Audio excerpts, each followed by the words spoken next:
My YouTube friend Richard asked me to do a tabletop review showing all of my live steam locomotives side by side. I've been involved in live steam for quite a long time, and like a lot of people, I started with a simple Mamod. Here I am 20 years ago trying out a new, to me, Mamod SL4. Be sure to watch part 2 of this presentation, which is clips put together of all of my locomotives running. I've lined up the engines on the table in the order in which they were originally manufactured. So we start with the Basset-Lowke mogul, 1927, late 20s, 1928 or 29 Bowman, 1975 Aster, 1980s hodgepodge of various parts of different early Mammoths, 2008 American Mainline by Accucraft. This is a 2010 Aristo-Craft, which looks nothing whatsoever like its original form. Here is a 2019 Accucraft Sabrina, a 2020 Mammoth Mark III, and my only had it less than a week, Mammoth Brunel. This is my Basset-Lowke. I believe it's first year production because it has one single plug here. Virtually all of them have 2 plugs. This locomotive was a repaint. Somebody had painted the whole thing that color green that's in there. This green here is an original paint on the locomotive, but I chose to paint it for the first year of World War II, when they only lined here and not the boiler. With this engine, I did have to take care of some leaks and some soldering.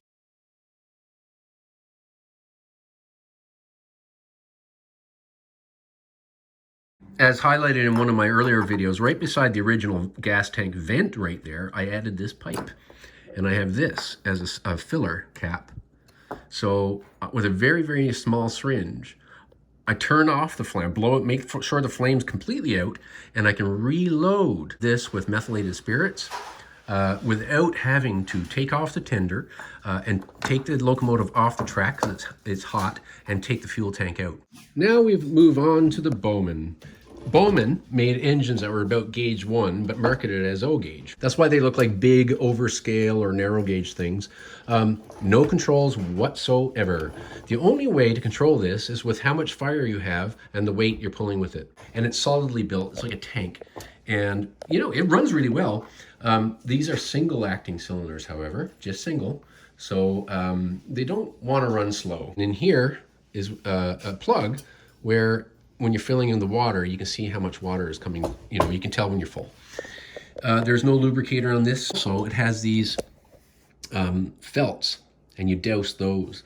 And every so often during the run, you stop the engine and you go around and you douse the felts. And it actually works. I made it a little better by grounding down a couple of Meccano washers that happen to fit over this. And I find the felts last longer and they hold up more with some backing behind it like that.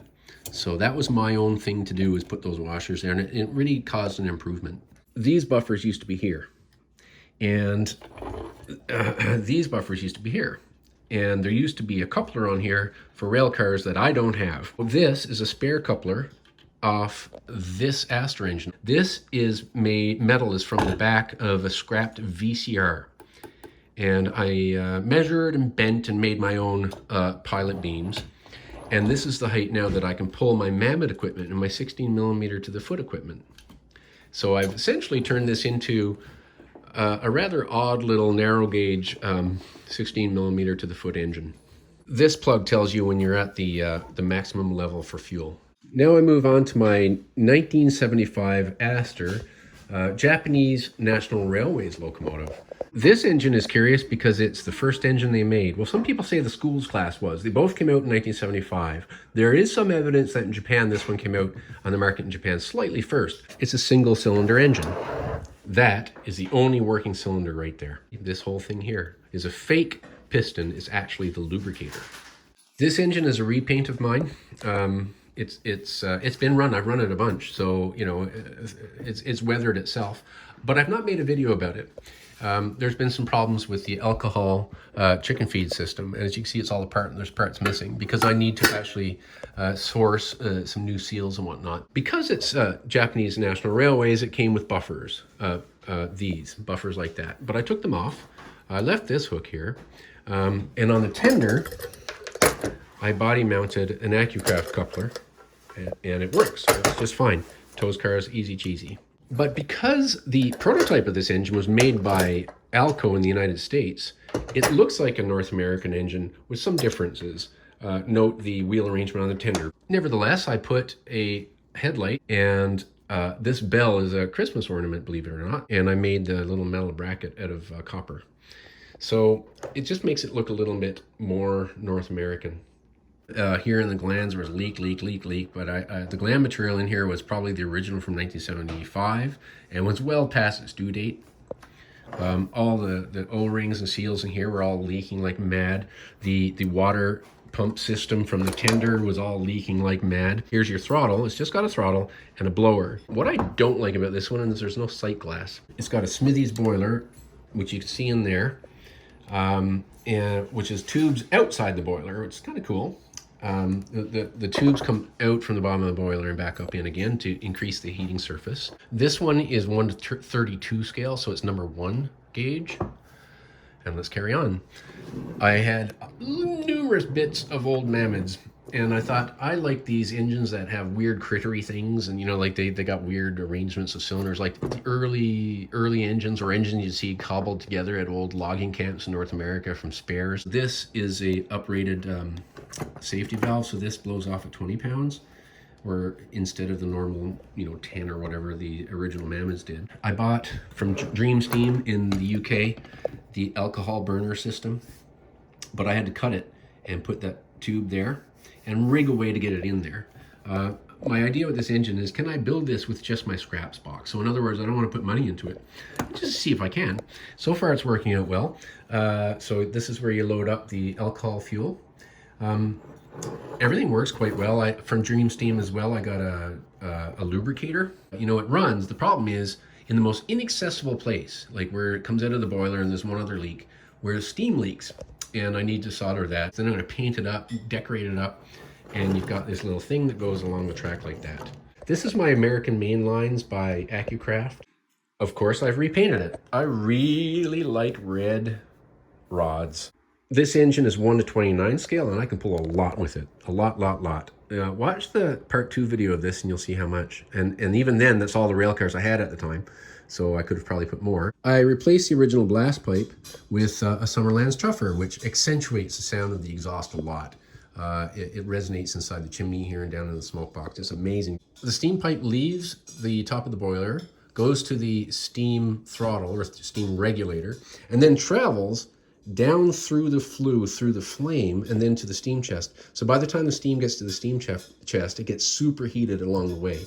Great benefit. One thing I really like about this engine is that it's got sprung drivers, and that really helps it on bumpy track. It doesn't jerk around and stuff. It runs real nice and smooth. This engine has your standard quality fittings. It's got this is the displacement lubricator, water sight glass. Here is the inlet for the burner. This is where the butane goes. It's got your pressure valve. Now this blows off at 60 pounds of pressure. And it's got your typical forward and reverse valve. Also, I have fitted a Goodall valve so I can reload this with water. I can reload the boiler while it's still under pressure. The lubricator has a drain that's right here to get out of the old gunk. What you do is you stop the engine, you open this, and then you put on the throttle a bit, and that just blows out any gunk that might be left and clears out there. You can also blow down the pressure in your boiler that way. What it doesn't have though is a way to blow down your sight glass so that if there's bubbles that develop in there, you can't really do much about that. I have replaced this valve. There's a needle in here, right? With a finer needle from the train department in the United States for finer control. And from them, I also got this piece.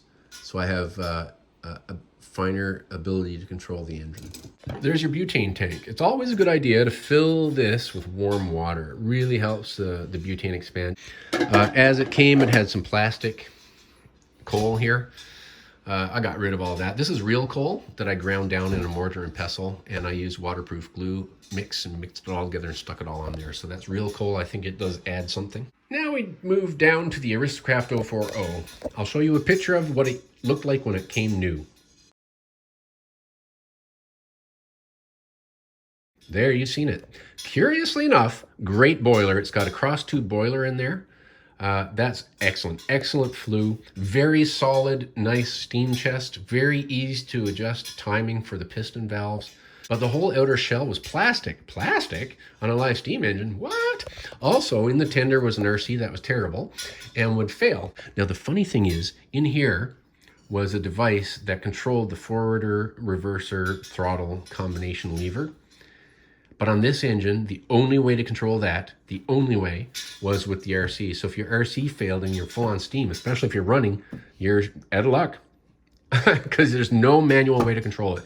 Well, that irritated me one too many times, so I turned it into a tank engine. I drilled a hole through the block there, added this on, and now I can I can control the forward, reverse, and speed with this lever from the front. It works reliably every time, no problem at all. This metal piece is also the back of a scrapped VCR and painted. I'll show you a picture of what it looked like the first iteration after getting rid of it as a tender engine. Now that you've seen that, though, the smoke box piece was from the original plastic shell. There were some other parts from the original plastic shell. Well, it was only a matter of time, and one day I was running this engine, and it caught a fire inside the plastic shell. I didn't know until I started seeing it droop over, and all of a sudden, whoop, it erupted into flames. Big flames, wrecked a bunch of stuff. I thought, well, I'll rebuild it again.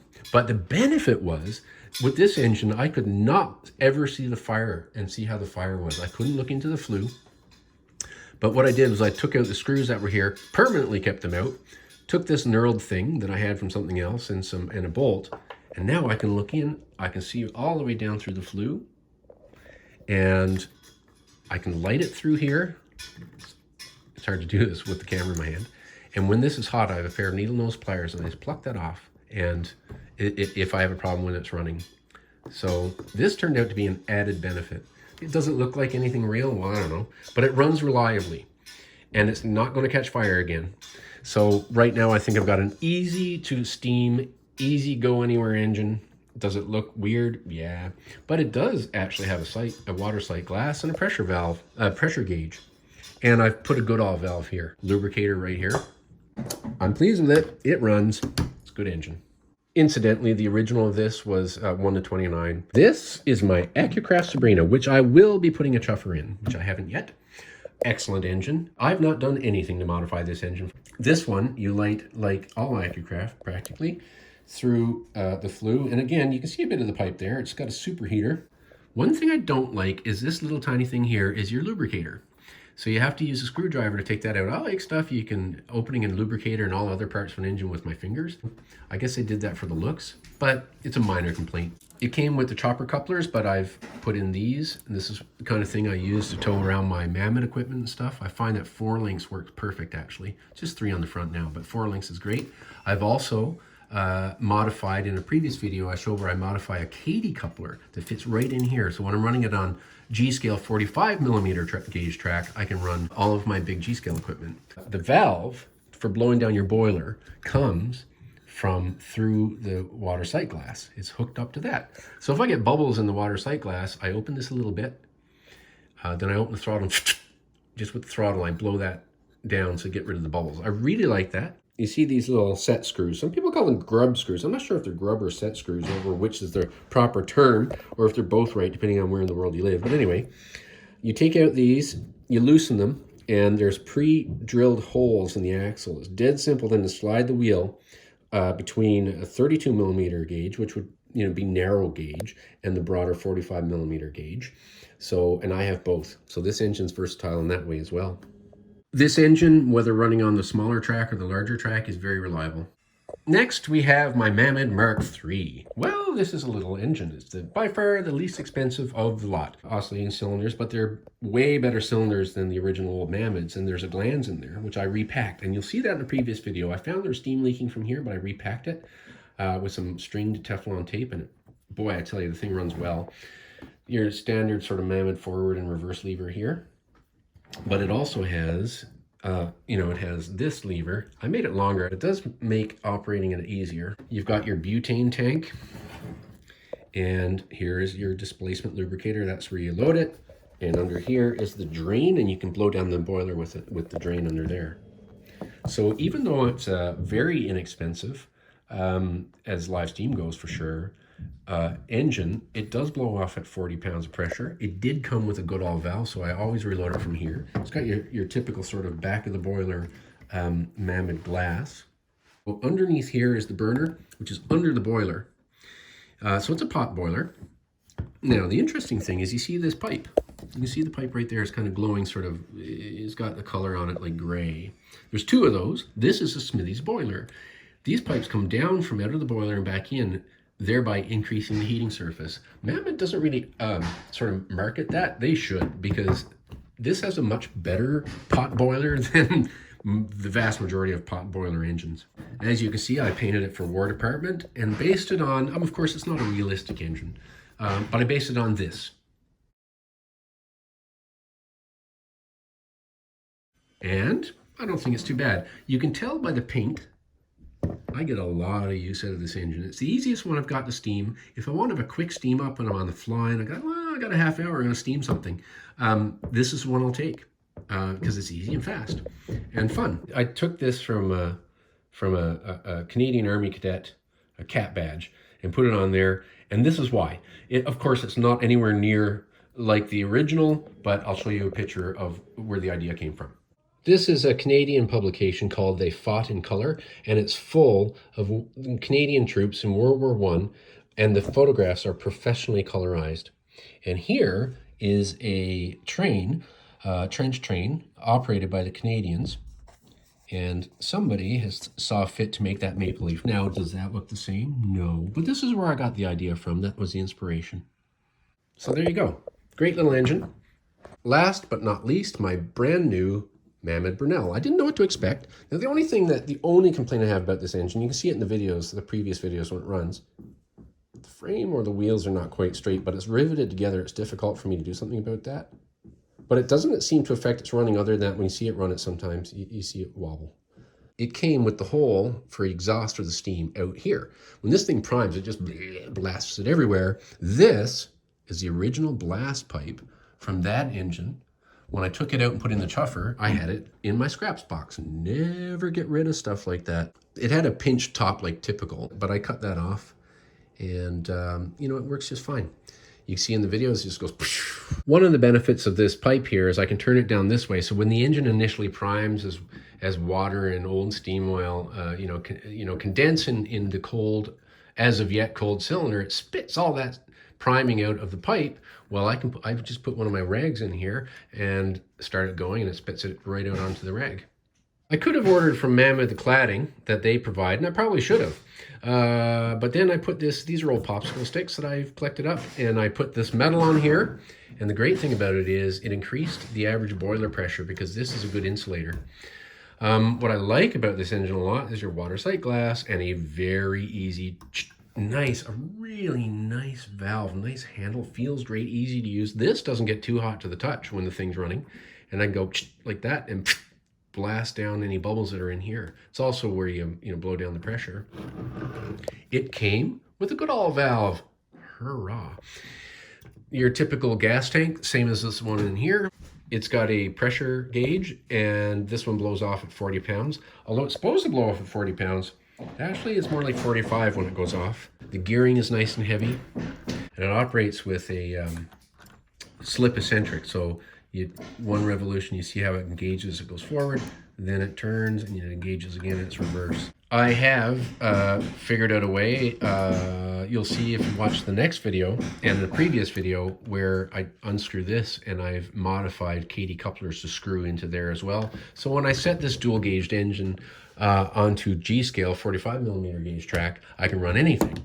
So how you do it is, again, like my Sabrina, you got these grub or set screws here, you loosen them up and you adjust, but there's no pilot holes. So you have to measure yourself how many millimeters. I kind of enjoy tinkering anyway. Just like as with my Mammoth Mark III, I also repacked this cylinder gland with a string Teflon tape because it was leaking steam out of here when I first ran it, and that increased the power of the locomotive quite a bit. I should also mention, you can see them in there, there's cross tubes in this boiler too. When I first saw the lubricator, you open it here and there's the drain. The lubricator is inside of this. My initial thought was that's too small. But then again, there's only one cylinder, and I was surprised. Believe it or not, I get a 24, 25, 26-minute run out of one load of butane. It's been okay. It's a perfectly adequate lubricator. The only thing I don't like is the screw. Wish it was a knurled thing, but I can get a knurled thing to put in there. Which is my favorite engine and why? Well, I can't really say which is my favorite one. What I can do is I can say I have favorite engines in certain categories. So let's go over them. This is my favorite engine for pure historic purposes. This one is not, I like this engine more than this one, but there's something toy-like and fun about this. So from a different perspective, this is just as much fun, if not more so, to run. This engine, it's the most difficult engine to run of all of them. This engine started, you know, all of this sort of, right? So from a historical perspective, it's just a nice thing to have. And it's a beautiful engine. This, well, it's not my favorite in any category, frankly, but I do love the crickety kind of look of it when it's running, and it's just odd. So I love it. This one is my biggest puller, my most detailed engine, probably from a quality perspective, my best engine. Is it my favorite? From a certain perspective, if I want to run a big long train and have a really serious run, this is my favorite. This one, I'm just proud of it because it's gone through so much, and it is reliable. This one is, you know, I love it because it's a dual gauge and it pulls great in either gauge. It's reliable. It looks great. The valve action is wonderful. It's a dynamic, excellent engine. I have a real soft spot for this one. It's probably the engine of all of them I have the biggest soft spot for because, you know, it's you know, the little underdog. And but it's well made, and it's made by a company that employs local people, and they do their best to give people enjoyment. This one is rapidly becoming sort of my favorite engine. I like all the options. I like the blowdown. I like everything about it. Notwithstanding it wobbles a little bit. Plenty of real engines do crab and wobble. Not all of them, but I've been behind enough that do, so that doesn't really bother me. It's also a quick steam up, and I just love all the weird action here and the gears, and it's just fun to watch. It's fun to listen to. Anyway, there you go. I hope you've enjoyed the look at my engines. The next video, part 2, you'll see all of them, little selected clips of all of them running in different weather conditions, including snow for some of them. Anyway, take care.